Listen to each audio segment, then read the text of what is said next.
Thank you very much, Katja, and for the nice introduction, which does connect well with what I'm going to say, I think.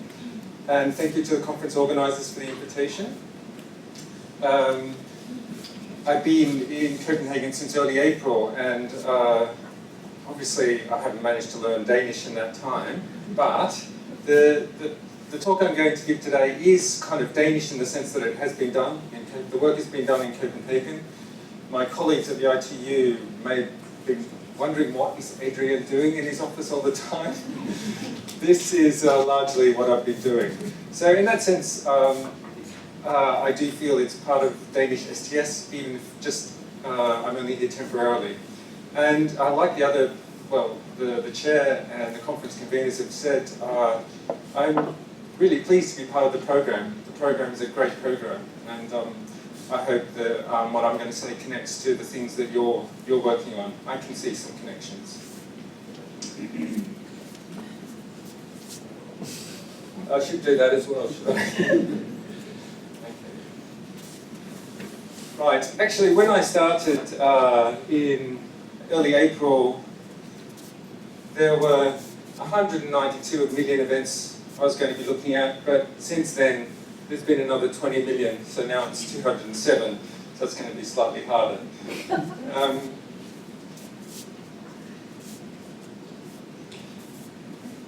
The paper concerns what Helen Veran has called practical going on with numbers. And in this case, it's about the kind of work we might do in order to get digital data, and particularly large numbers, to do something other than confirm what we already know. As Katja said, the work has a kind of an ethnographic ambition. That is, the ethnographic setting for this work is not a field site, but principally a stream of data, time-stamped event data, in this case from a social media platform. And the question is, can we treat a body of data, a data stream, ethnographically, as a kind of site? That is, can we find ways of inhabiting that data, finding places to sit in relation to that data, learn ways of having conversations with the data stream, and also include in our writing, our ethnographic kind of writing, the experience of being located in the data. How might a deliberate, perhaps somewhat naive kind of work with numbers and data not only be informative about what's happening with devices and technologies, but also afford the possibility of momentary apprehensions of depth. It's a phrase I borrowed from Annalise Riles. Thank you, Christopher, who lent me the book.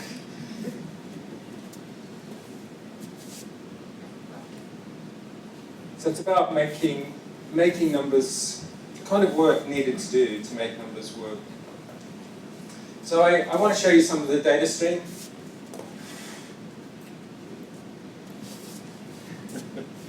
You can see this in any web browser, the URL is up there. These are the inscriptions of the events. They're detailed and they're heavily formatted. With formats, something that I'm really trying to focus on quite a lot here. We can see that it's quite a complex format. This is a watch event, so there's a whole set of different kinds of events in this data stream I'm looking at. And I won't read through the event in detail, but you can see that in these few dozen lines, there's some bits that describe organizations, some bits that are names, some bits that are links, pointing to images or other URLs.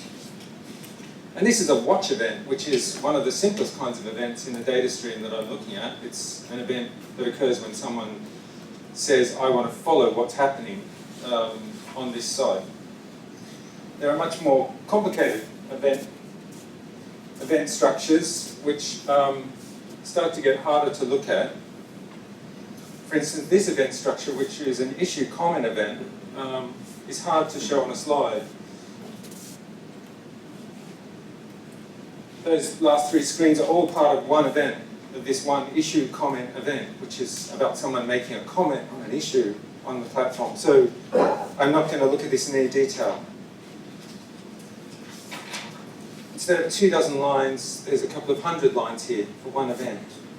These events are hard to read. So if there are hundreds of millions of such events, 210 million roughly in the case I'm looking at, what kind of event, what kind of work can we do? What kind of ways of inhabiting these piles of inscription can we imagine? Well, in STS, there's been a lot of work on scale and complexity, large technical systems. You can think of the work of Hughes, or actor network theory has addressed issues of scale. In the social construction of technology literature, like Pinch and Biker and Collins, issues of scale are there. So there's quite a lot of work in STS, but much of that work doesn't work directly with things like data formats. It instead works with ethnographies of the sites, like the laboratories or the companies or the technical systems. The question I'm asking here, and it's echoed in other recent work in STS, is what kind of work can you do within the formatted data? In order to get the kind of momentary apprehensions of depth, the kind of double vision effects that ethnographic work can sometimes give rise to.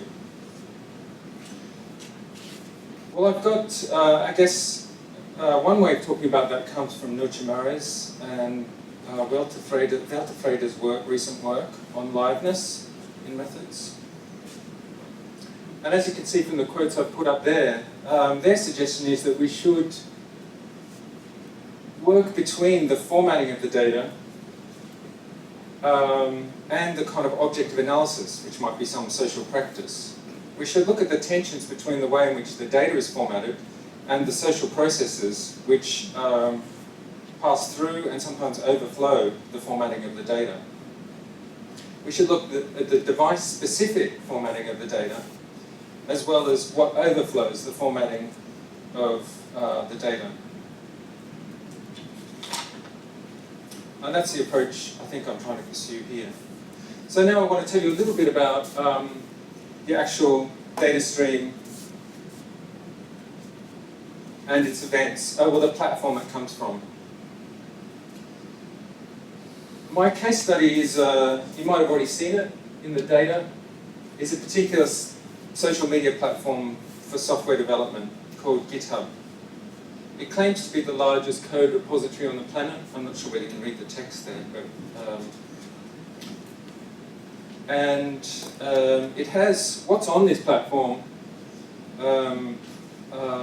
repositories, code repositories, millions of code repositories where people work together on making bits of software of many different kinds. They do some other things apart from software. I'm not going to talk about those too much. There's a lot we could say about the social media platforms like GitHub in terms of the way they work as platforms, the kinds of funding, the software cultures that they're associated with, the practices of collaboration or cooperation, and so on.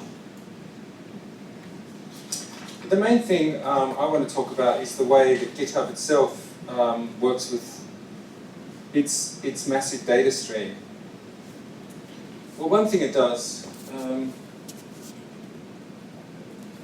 is obviously offer numbers, and I have already invoked some of those numbers. For instance, GitHub claims there are 6.1 million people and it has 13.2 million repositories. So these numbers suggest kind of enormous activity around software and coding, and they do other things as well. They begin to tell stories about the centrality of the platform, it being a hub. It's a hub for software development, and these numbers kind of mirror GitHub's story about its centrality. That's one thing they do, give these big numbers. One way they work with the data stream is to just count make counts of large aggregates in it. 13.2 million repositories, 6 million people.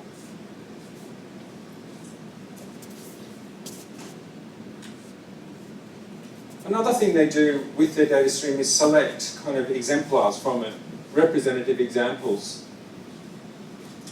or what they call showcases. And they have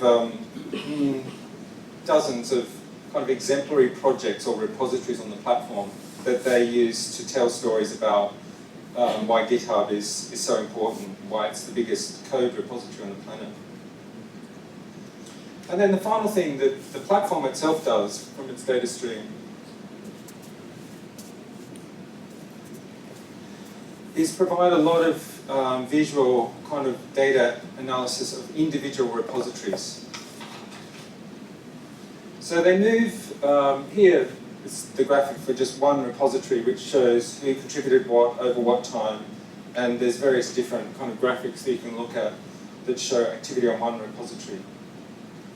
So in terms of our ethnographic interest in the data stream, we have kind of different levels of story. On the one hand, an overall count story, which is about 30 million repositories, 6 million people, 200 million events. Then there's another level which is showcases, which is, I think, are not really drawn from the data stream. They're just publicly visible or exemplary repositories that are highlighted by the social media platform in order to publicize itself. And then finally, this very fine-grained individual kind of data graphics that show patterns of activity, work, contribution around particular repositories. So the question is, does the data stream afford any other kind of movement or any other kind of position which is somewhere other than the global counts, which are kind of flat and shallow, or the very fine-grained and perhaps deep individual traces of actions? Are there other places to be?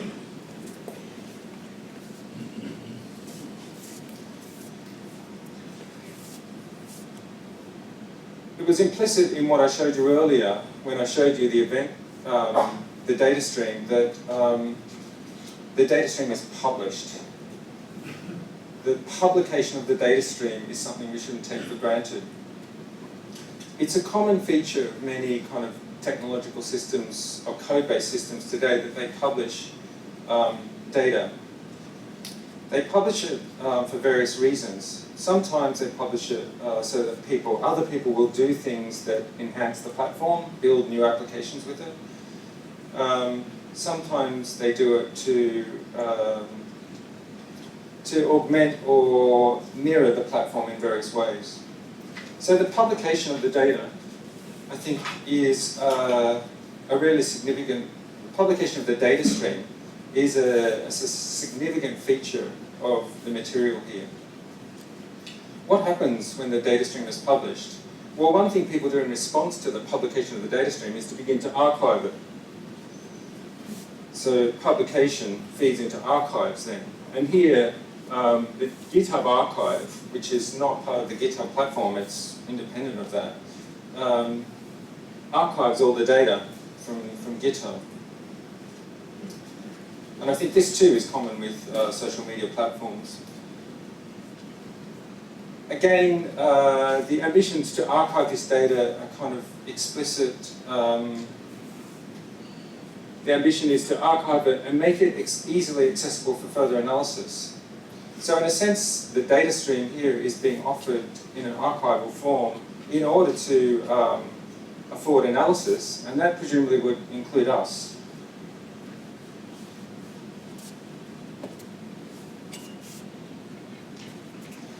But in archiving the data stream, the format already begins to change. And I want to remind you that I'm talking, along with Morris and Weltfrader's work, about the need to do work on formatting.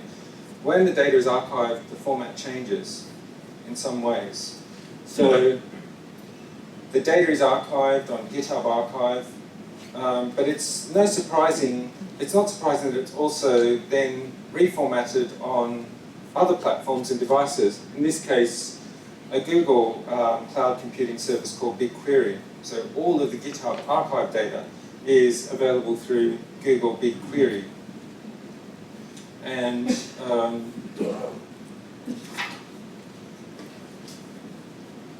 a transformation in the data stream has occurred here. The live data we saw in the web browser was first archived in GitHub archive, and now appears back in a browser, in a web browser, which is now looking at Google BigQuery. This is a screenshot of just a web browser. But again, what we see here is just a small slice of something that has several 100 million rows like that. So the web browser doesn't really offer a way to look at it, but Google BigQuery is a way to begin to search it. Well, what happens then? So people can begin to search the GitHub data stream in terms of particular concerns. So for instance, if you're trying to look at how has cloud computing developed in GitHub over the last 5 years, or last 4 years, you could begin to construct queries, and this is a really elementary one, which looks for talk about cloud in the data stream. I'm not going to do anything more than that. On the basis of the archive and the reformatted data stream, stories about the data start to appear. Stories about the data which I think are quite platform specific.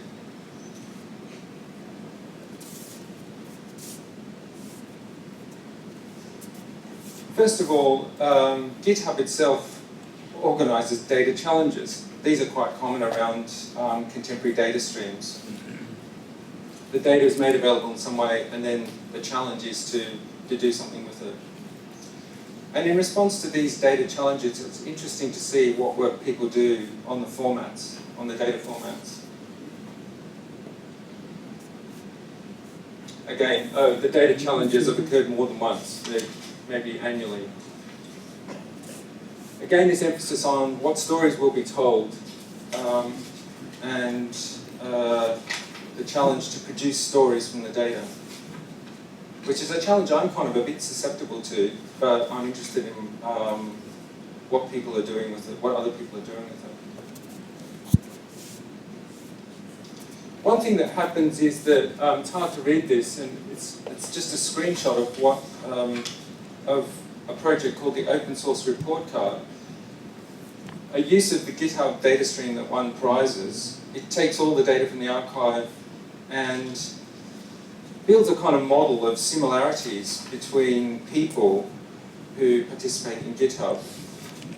And like many kind of ranking and recommendation systems, it then offers you the chance to enter a GitHub username, and if this was live, I could put in my own name, and it would tell me people who were similar to me in terms of what kind of code they write, what kind of projects they work on, their work habits, when they do work, is it in the morning, the afternoon, on the weekend.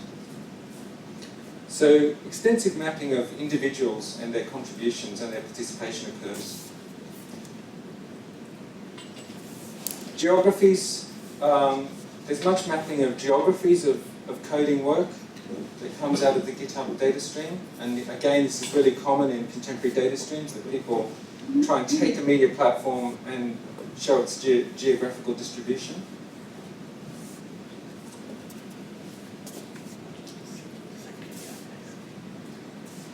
Emotions or sentiments, and this one looks at the comments that people write when they add new code to GitHub repositories. I mean, those events, which are called commit events, when you add something to a repository, are occurring, I don't know, roughly 10,000 an hour. And there's enough kind of colloquial language in there to look for expressions of emotion, and then begin to see what kinds of coding work attracts anger or elicits anger or any other emotions. and then to end with the last one, and again symptomatic of the imaginaries around these data streams, is that one can have live synoptic or overviews of what's happening, and dashboards, I guess, are a very common kind of visual form today, is a way to engage with the liveness of data. data analysis is not something that's done in kind of leisurely separation from the platform, but the analysis of the data is increasingly embedded into the temporality of the platform. And these dashboards are one part of that. And finally, just to stand back a little bit more, the GitHub data stream has quickly become a favorite training tool for people learning to work with data. So this is just one of the kinds of books that, that make use of GitHub data to teach people who want to learn how to work with data streams. So to stand back from this, isn't everything we've been looking at here, beginning with the simple kind of graphics produced by GitHub itself, or through these projects that take up the archives and use the cloud computing tools like Google BigQuery, is there anything kind of surprising to us here? Is there anything here that would have the kind of the apprehensions of depth that we associate with ethnographic work? Don't a lot of these, I mean, my feeling is that a lot of these data analytic devices effectively reduce the depth of the data stream to a known set of differences, like differences and similarities between individuals, or geographies of code. You would expect there to be a lot of code development in the west coast of the US. Or the live dashboards, which kind of tell the story of growth, which are always about kind of trying to show that things are increasing. Or, if not increasing, you want to know why. So, more generally, these analyses of the data stream seem to more likely validate GitHub's own stories and their own counts of there being 13 million repositories and them being the biggest code repository on the planet.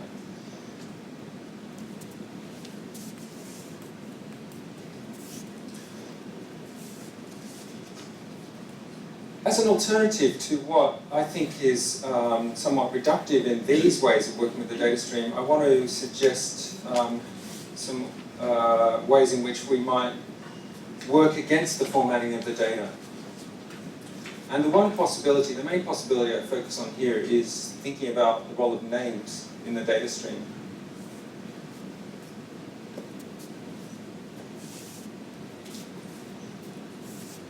What if we paid attention to the names? And some of them you might have seen in that formatted data I showed you to begin with. Every repository, for instance, has a name. What could we learn from names and how things are named on GitHub? Well, here I want to draw a little bit on some real, quite, well, 20 years old work, maybe almost 20 years old work from Judith Butler, which talks about the conditions of naming. And try to bring that together with the device-specific focus that I've been advocating.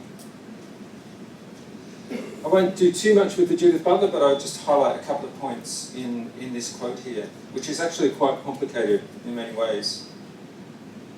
I think what's important here is that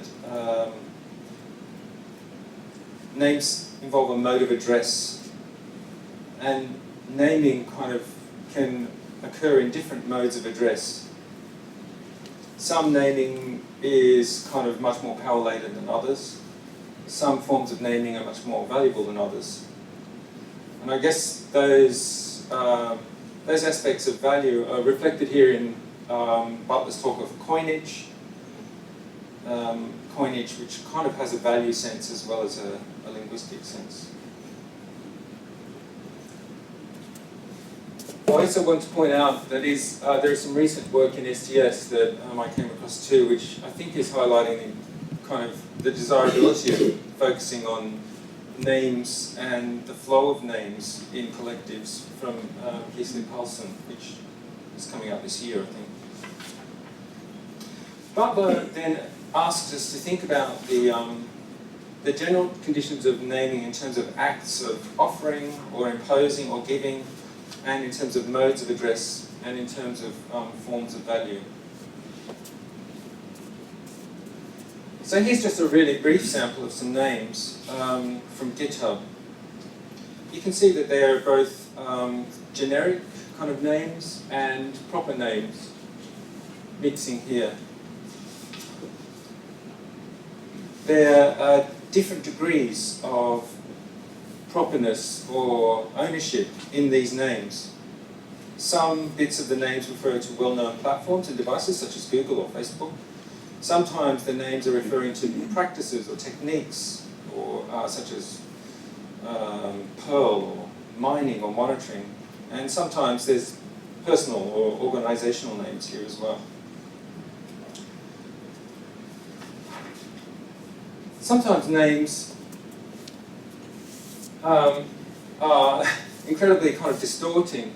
Like on GitHub, there's an enormous number of names to do with corrugated box machines, which are cardboard kind of making machines, which I think are to do with those names, and there are lots of these names that are hard to decipher, are unlikely to kind of shed, or unlikely to do the kind of things that I'm talking about. However, the fact that they exist here is quite important because it suggests forms of practice with names that are working in different modes of address. I'm largely leaving aside those kind of difficult to understand names to look at the names that are easier to understand in the data stream. A second important feature of the names on GitHub is the huge weight of imitation or citation occurring. Unique names are definitely not in the majority here. Of the 13.2 million repository names, there are 5 million that are distinct. 4.5 million repo names are direct copies or citations of others. And there are many names that are only slight variations on each other. So this suggests then that if we start thinking about the copying of names as part of the data stream, as what's occurring in the data stream, we should be thinking about processes of imitation. Tracking what is imitated might say quite a lot about what's happening on the platform, and it may say quite a lot more than just counting the number of repositories or counting the number of users.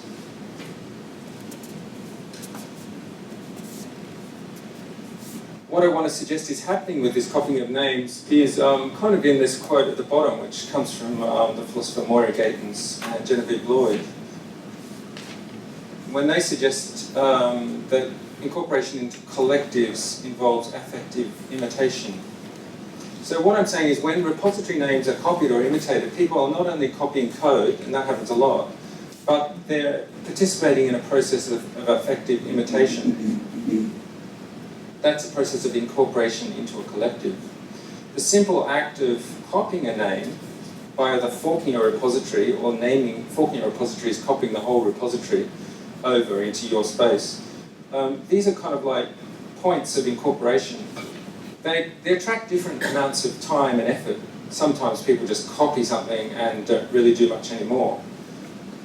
Other times, that copy takes on a life of its own.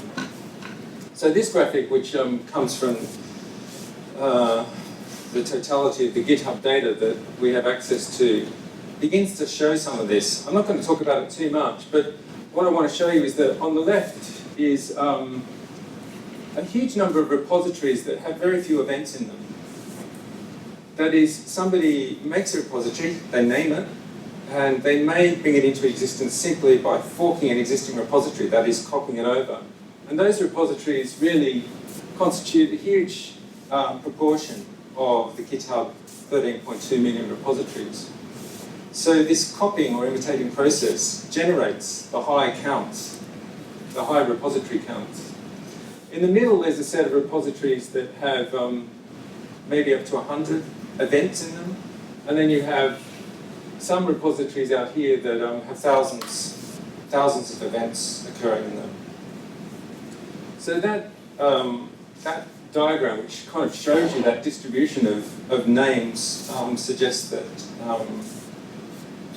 incorporation into collectives, the ways in which people identify with collectives through their naming practice, is occurring kind of in a huge kind of flow of quite ephemeral events where people just fork something and don't do much more with it.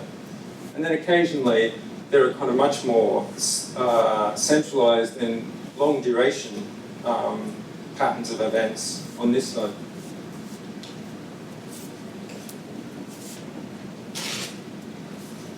We might think about this, this flow of names in terms of what Andrew Barry and Nigel Thrift kind of call passionate imitation. They're drawing, this is in their account of Gabriel Tard's work. And they advocate, as has Bruno Latour and Lepine, the importance of imitation as a way of understanding social life and the limits of the forms of analysis which confine themselves to inscription and representation. So what I'm suggesting here is then that the flow of names might allow us to conduct analysis of the variations in style, affective identification that are occurring within the data stream.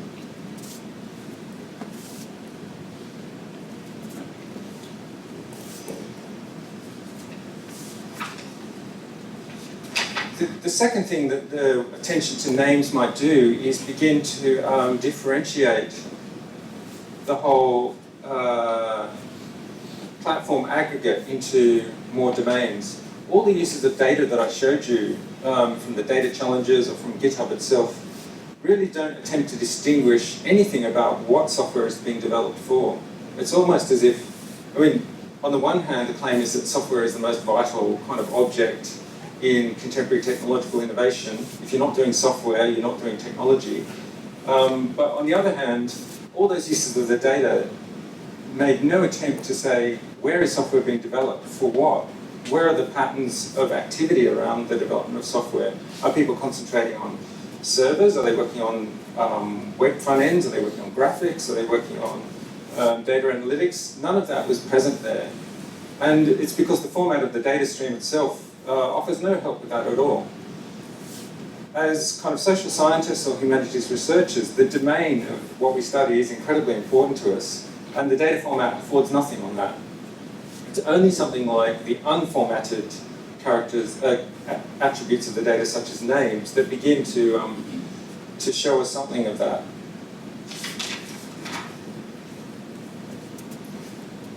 What I've done here with this graphic, how did I come up with those classifications? And they're a bit opaque. I don't want to work through them in detail, but if you try and look at names in terms of what are the points of identification that constitute the name, and this involves just running lots and lots of searches against the archived data, looking for particular terms, you can begin to see where coding effort is, where the work being done in code lies. So a huge amount of work in code is about editing it. That's why the category editor here is the biggest. Much of what the software developers do on GitHub is kind of play around with different ways of editing code. So you can count the names that relate, that link repositories to different domains by using these lots of repeated queries to kind of map out a namespace in the data stream.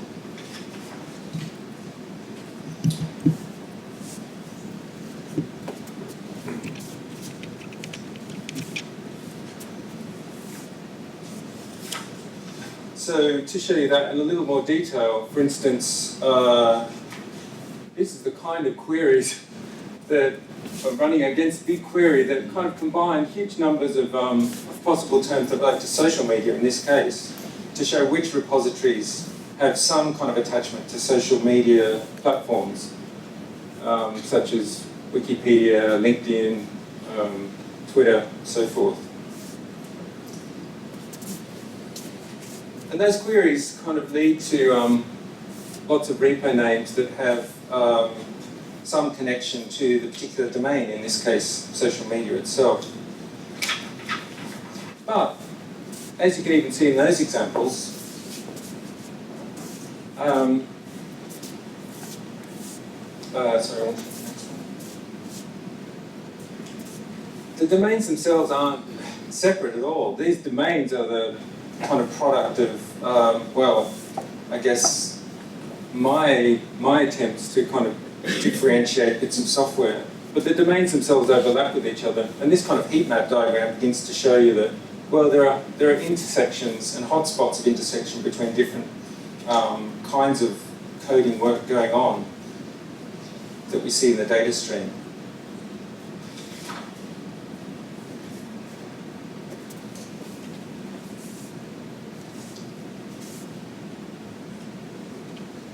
The one thing I want to show you here, and the title here says that the unstable trajectories in the namespace, it's not as if these queries, these ways of working with the data stream produce stable, kind of verifiable results. My experience is actually that the queries constantly produce different results as you reshape the queries. So rather than this being like a data analytic dashboard that tells you what is happening in the data stream, it's much more a way of kind of moving backwards and forwards in the data stream. And if you compare this graph with the previous version I had up here, now tests are much bigger. As my queries around tests, kind of testing is this important thing in software development, and a lot of people just do things with tests in GitHub. As my queries kind of around testing were refined, then a lot more repositories concerned with testing appeared. So these graphs are not meant to represent kind of definitive accounts of what's happening on GitHub, but rather as the moments of apprehension that I spoke about earlier. The final thing I want to say about the device-specific nature of this. On the one hand, GitHub is a platform, and it has its specificities. What complicates it slightly is that it's a platform on which people develop lots of devices. It's a platform for developing devices. And the experience of working with the data stream format means you are constantly displacing the devices that you use in the social research in various ways. And for instance, I've just put this up because I used BigQuery, but I also used other database projects that are on GitHub itself to try and work with the GitHub data stream. And I think this is an important part of it, that the social research itself has its own device-specific features, and it does its own forms of affective imitation. In this case, using Redis is a database that a lot of people are using at the moment. So to stand back from what I've been saying, what does this kind of work try to do? Well, for one thing, I've been trying to avoid repeating GitHub's own mantra, which is their story is our story. That's what GitHub says about its data stream. The stories told from the data reflect on the centrality of GitHub to code development. In that sense, the stories repeat the platform's own formatting of the data stream. And again, GitHub says there are countless stories to tell. And I think those stories, as they kind of appear through the data challenges or through GitHub's own data graphics, tend to mirror the platform itself more.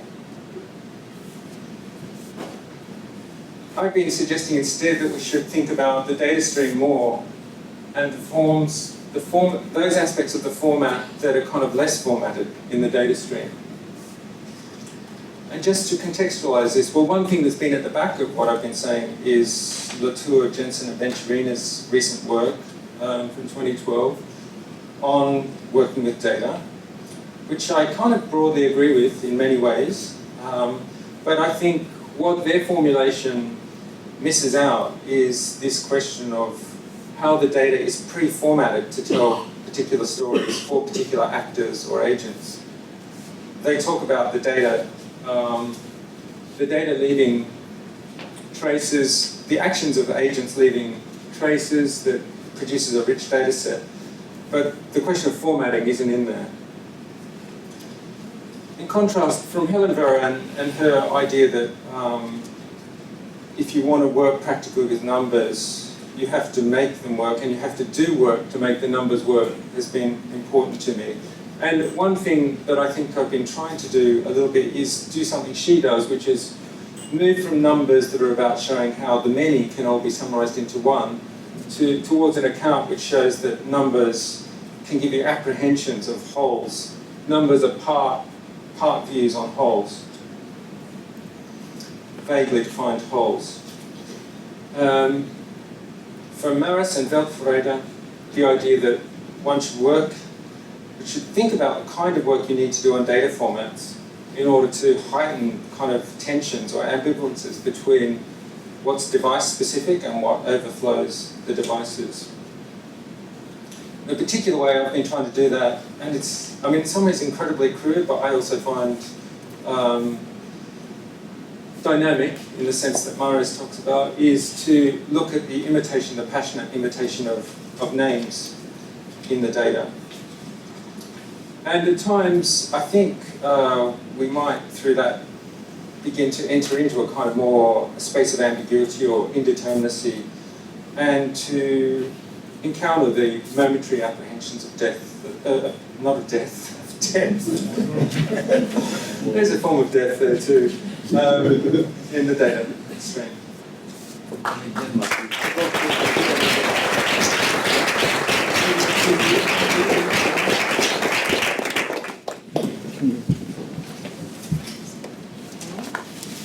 Now we have the time. We have the time. This one is not working. Okay, we have the time for a few questions, and you are very welcome.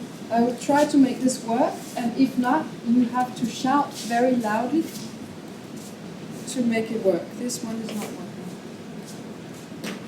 So, are there any questions? Torben, can you start? You are the good shepherd. Cheerleader, you start. Okay. Yeah. Thank you very much. I think it was a very exciting talk, and it's really interesting material. And the way I understand your project, you're sort of struggling with how to come to terms with this strange phenomenon and what kind of ontologies to look for. And my question is can you imagine some sort of things that you would, or kinds of explanations that you could develop? Is there anything?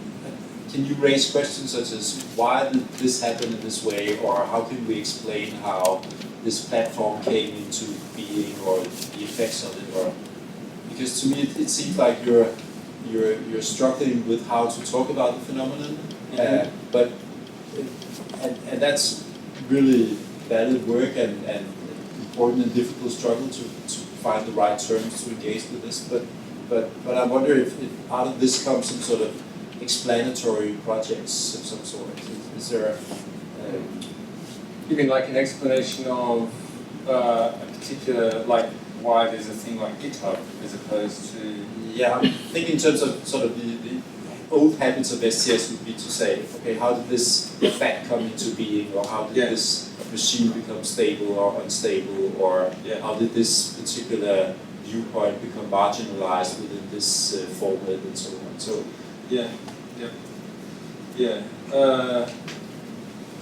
it's a good question. Takes me back to using the kind of the well-established tools of STS, social constructive technology, vector network theory. One of those things. You could definitely account for the ways in which this platform is, the way this platform is set up and why it's doing certain things, why it's publishing a data stream, or why it offers particular kind of tools or affordances to people who use it. And certainly with an ANT style approach, you would be able to look at the ways in which they enroll people and the way in which they translate interests in order to kind of augment the platform and, to increase the hubness of GitHub, I think. And some of my stories are about that.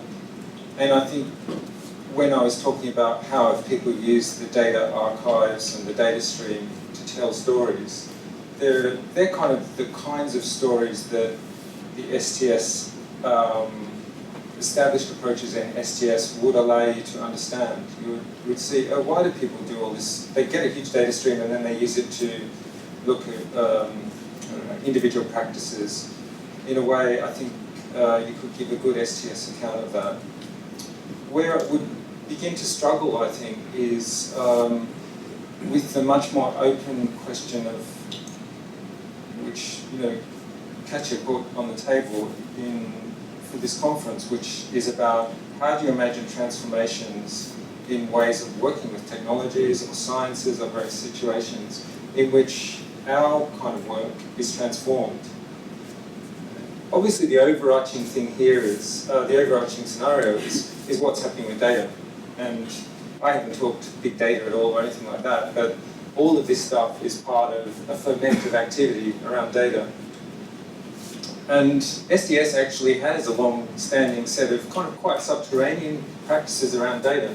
ANT work, a lot of that was quite scientometric and used bibliographic databases effectively. People like Latour and John Law were doing hypercard stacks, in the early 80s, where they were trying to use software to think about networks.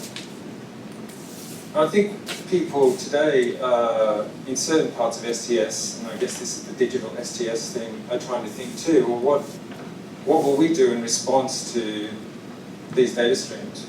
In what ways will our ways of thinking, our ontological kind of practices, as well as the kind of down-to-earth practices of what we do as we do our work, how will they shift in response to these data streams and formats and archives? And that's a much more open-ended and political. I mean, I think Helen Brand's statement here about getting numbers to work is a politics is really important here. What I think I'm trying to do is kind of challenge those numbers, the 13.2 million number, and say the story that tells is not just about GitHub's centrality. It's a much different story. It's a story that we could reanimate in much more kind of evocative and resonant ways if we begin to work with those numbers seriously to kind of pluralize them, to turn them into pluralities, not unities which all point back to the centrality of the platform GitHub. Yeah.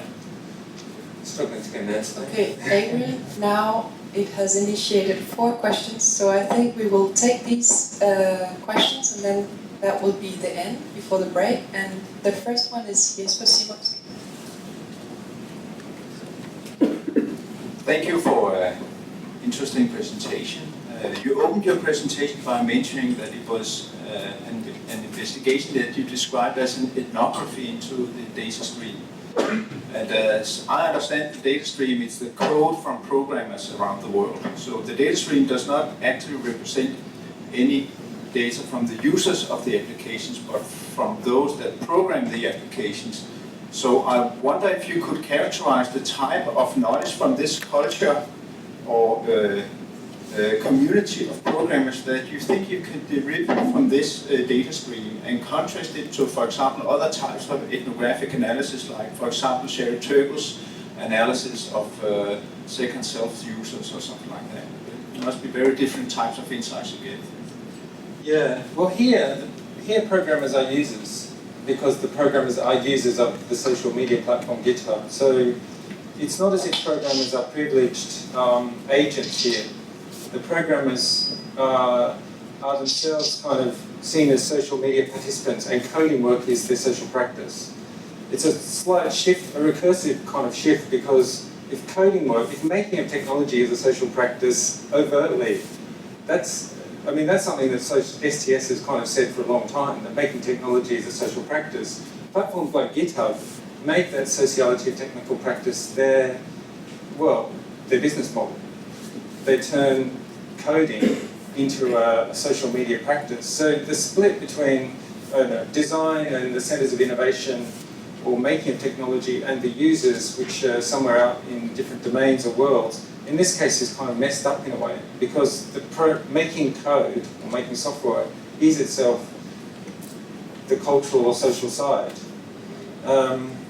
So I think in that case, the ethnography is like a laboratory ethnography, in the sense that we study what scientists or engineers or doctors are doing, but in this case, they're not in a special place because coding has become social in this social media sense. Does that make sense?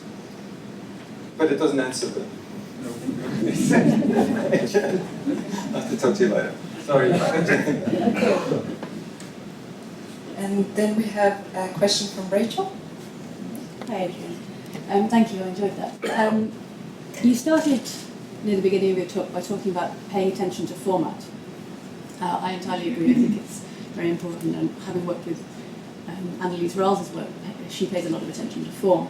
But near the end of your talk, you were seeming to suggest that we need to look for things that are less formatted, or stories that are outside format. So I was wondering what the scope of your idea of format was, and in your material, what came outside of it. Yeah. Well, I guess I see format here, kind of probably not in as sophisticated a way as Annelies Ralls does, I would say. My take on format is kind of what is given to you in the data stream as something that you can work with without too much effort because the format is doing it for you already. So those kind of complicated bracketed bits of data I was showing you earlier, are meant to allow particular attributes or links or names to be quickly extracted. That's the purpose of the format in the data stream. I'm kind of thinking here, I have drawn, and I didn't reference it properly a bit, on an article by Rick Ross and Helen Varane, which is kind of talks about disfiguring moments and or disfiguring kind of or blurred objects that kind of lie across things. I won't talk about it too much in detail, but I was kind of looking for what in the format is kind of not figured neatly, what begins to blur across lines and can't be captured neatly by the format. So Annelies Ralls stuff is more about kind of how formats recursively kind of reflect on themselves in a way. And I had tried to work with the recursion notion in this stuff to say that, well, we can see the format is itself telling a story about how the format came to be.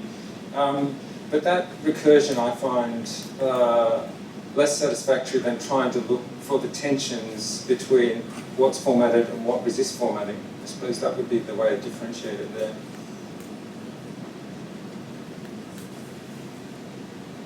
And then we have a question from Anders Brock.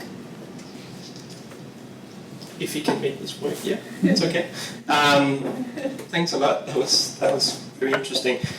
I guess my question has exactly to do with this kind of recursivity, not so much the one you just talked about, but between the sort of data analytical practices in the field, if you like, and the STS data analytical practices. I think this is very interesting. As you said, there's a discussion on this, but I wonder if you could say a little bit more from the point of view of your specific device-specific study here, how you would put your study into that discussion on digital devices in STS. I'm thinking here, for instance, on some of the points that Maras and Velterwede make in their argument, right, on live social research, where they say that embedded in this is a sort of historicity. So it's not just the liveness of the data, it's the ability to track, if you like, what kinds of issues or concerns, or perhaps in your terminology, the sort of imitations are happening at any particular point in time. I wonder if you could sort of position what you are doing in this particular format of data practices within that sort of wider discussion on live social research. Yeah.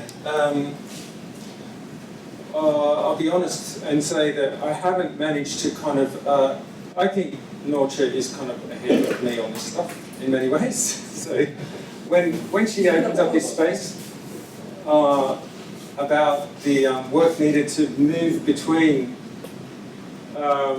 what's there in the format and the kind of the concerns of social research, and she talks about heightening the ambivalence. I think that's what I'm trying to do before as well.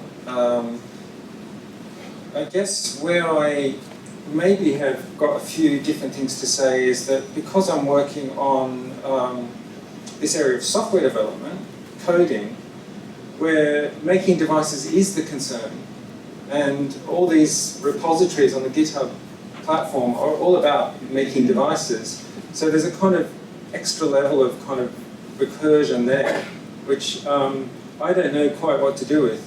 Practically, I get sucked into it because my work is on GitHub. You can find these analyses and the data and the code used to do these analyses on GitHub. I'm using other devices on GitHub to help me do the analysis.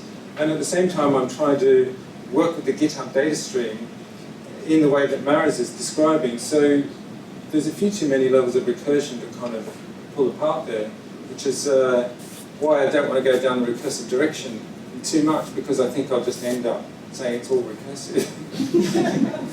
Where does that leave you? I mean, I've been talking with colleagues at ITU about where to go with recursion. The problem is recursion has this thing about it can keep going. And as a methodological move, it's nice. I like the aesthetics of recursion. I like the fact that I am making stuff that becomes part of the object I'm analysing in a very practical sense. My code is in a repository on GitHub. And the things that we've done with the GitHub have attracted attention from people on GitHub because we put them on the blog and then they look back at them and people have said, oh, that's because of this or whatever. So there is a lot of kind of looping going on. It's a very loopy space. But are the aesthetics of looping what we want to do? That's the question for me. Looping is nice. The people on GitHub loop all the time. They kind of, it's a common thing around code development, that you kind of work on your own space in a way, recursively.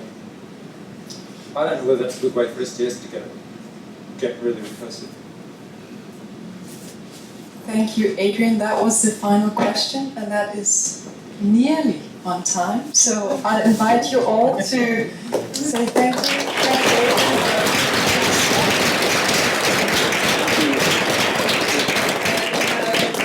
You have coffee and fruit outside, and please, I think all the sessions after the break are in this building, so you can only get lost in this building.